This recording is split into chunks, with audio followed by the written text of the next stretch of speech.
you for being here. Oh, thanks for having me. What energy. Yeah. But before we talk about getting debt-free, which gets all of us excited, gets me excited, I know that. I want to hear about your story. How did you become the successful mogul that you are? Well, you know what? I started off in Hollis, Queens, very close from here to here. Right? You know, I just had this love for hip. I didn't have any money, so I activated what I call the power of broke. I went out there and I surrounded myself with great people. I leveraged all of my my assets in any way that I can get to people, and I used OPM, but it wasn't other people's money. It was other people's marketing, other people's manpower, other people's manufacturing, and then I stalked people like Kelly and Michael and LL Cool J, and I begged them to wear my stuff, but they saw that I couldn't be stopped, and they said they want to be part of something that's great. Oh, awesome. Wow. And so you set up a fashion label just from that? Just from that. FUBU, for us, by us. And it was about this amazing culture, not a color, that was up and coming. And I had to just think outside the box, and I didn't have a dime. Wow. Now, are you someone who always, and even at that point, always set goals for yourself? Yeah, I always set goals. I read this great book called Think and Grow Rich when I was a young kid, right around 16 years old. And it says clearly in there, you have to set 5-year goals. So I read my goals every single morning and every single evening. And I read there's about 10 goals. They vary from health to family to the business. And I read them every single morning and every single evening before I go to bed. Oh, wow. Are one of your goals to give me your earrings? No. Did I say that out loud? Yeah, you did. Did I just say that out loud? Oh my gosh, sometimes things I'm thinking come out. No, you don't want this ghetto stuff. Now, did you have any mentors when you were a kid? I had many, of course. My first was my mother. The second was, you know, those people that we don't, I don't think that we teachers, amazing teachers. Absolutely.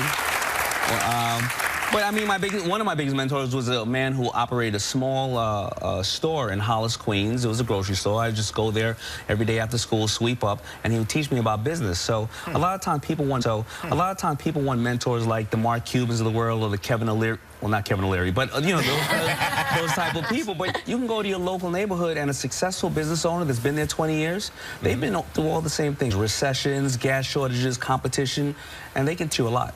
Now, if somebody's going to start a business, which you say it's very tough to start a business. The first few years are always the toughest. What advice would you give them to keep it going, to stay on top of it? Well, first of all, they have to take affordable steps forward. You know, take out small money and put it into your business. Don't take a $100,000 loan if you didn't sell anything yet. Learn small. Surround yourself with like-minded people. Get a mentor, absolutely. Understand you're going to fail more than you're going to succeed, and understand the business is not always going to be at the end what it started off to be. You know, Listerine started off as a floor polishing and stripping company to strip, you know, basically dirt away from floors. You never expect to end the exact way. But what if you're afraid to fail? What if you do have a fear of failure?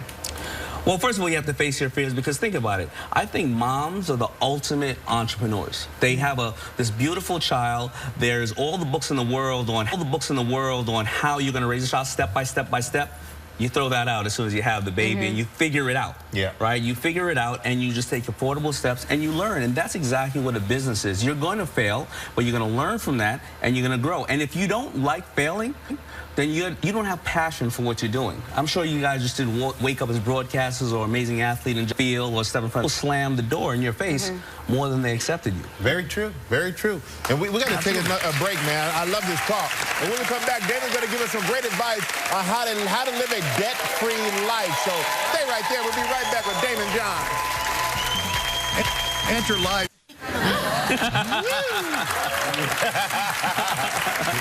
Oh, boy. Now... And then what happens? And then what happens? And then that was 3 Jerks Jerky, and I became the 3rd jerk in the jerky company. I love it. So great. Now, in your new book, The Power of Broke, Daymond tells us how to go from having empty pockets to becoming a huge success. And a lot of us get in bills. I mean, I think that's one of the biggest things is getting in debt, not being able to overcome the mountain of debt. Absolutely. What advice do you have for that? Well, you know, a lot of us don't want to really look at the P&L, the profit and loss sheet of our lives in regards to our debt. And the things that kill us. You know, if you go to work every single day and it's average about $3 or $4 a cup or a mocha latte, whatever the case is, you're buying 3 cups of it a day. You're averaging out about $10 a day. $50 a week, right? $200 a month, $2,400 a year, and then when you pay taxes, you're about $3,500. You're making $40,000. That's about 8% of your entire income just on Starbucks. Wow. Yeah, that's crazy. And what about you? Are you big in sticking to a budget yourself? I am. Yeah. I am. I've always stuck to a budget. Now, my budget happens to be much bigger at the moment, but I don't go and buy lavish things. I don't buy lavish things. I really don't. You know, I make clothing for a living. And when I go and buy, you know, amazing suits and stuff like that, I go right up to Woodbury Commons and it's 70% off and I buy it at 70% off. So you don't live beyond your means? I do not live on my means because, you know, it's proven power winners and many entertainers go, you know, they go bankrupt very shortly after their income is coming in. And I almost went bankrupt my first couple of years because I didn't have financial intelligence. So give us a trick that most people don't know about. Like, give us something that they don't know about to get them out of debt.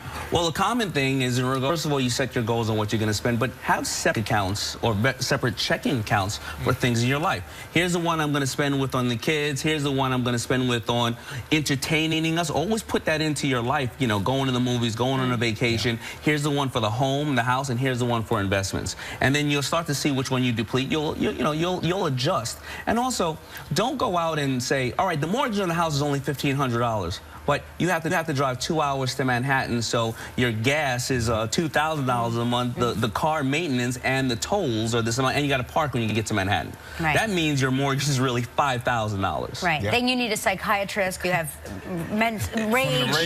Yeah, exactly. Yeah. You're tired. You get fired because you're not getting to work on time. Right. Well, I'll tell you what. You just put everything in a very simple, easy, and logical way, and hopefully it helped everybody out there. This is part of our New Year, New You, and the book is The Power of Broke. It's available every books are sold. Make sure you go out and check it out, read it, and help yourself become a new you, everybody. Daymond John.